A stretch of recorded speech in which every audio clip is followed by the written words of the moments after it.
So on today's episode of Metal Roof Monday, I wanted to touch on copper. So there's a lot of instances where you can use copper. A lot of this is purely going to be aesthetics and just what you kind of prefer.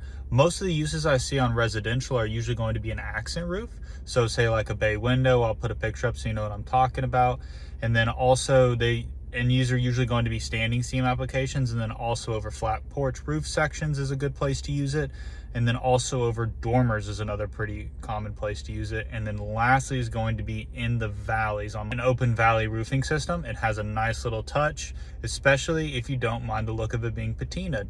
Patina just means that it's going to turn like a gray or brownish green color over a period of time, because copper doesn't actually rust, it just oxidizes.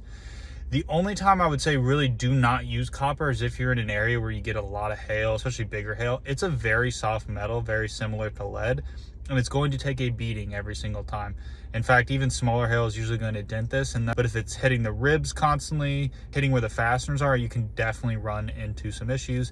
And then I also caution you as well, if you're going to do copper on a surface, just do copper.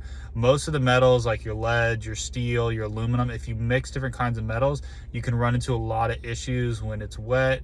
The different metals don't usually like to blend, and it can lead to corrosion on top of rusting on certain different materials. So definitely something to keep in mind. Love doing copper. Copper gutters are also something I don't run into very, very often, but I do love to see. And then lastly, I want to touch on copper flashing. This is also probably not a good idea because yes, it doesn't rust, so it'll last a good bit longer. But whenever you're going to re-roof a home and you need to reflash it, it may not be an expense that you want to take on later down the road. Thanks for watching, guys.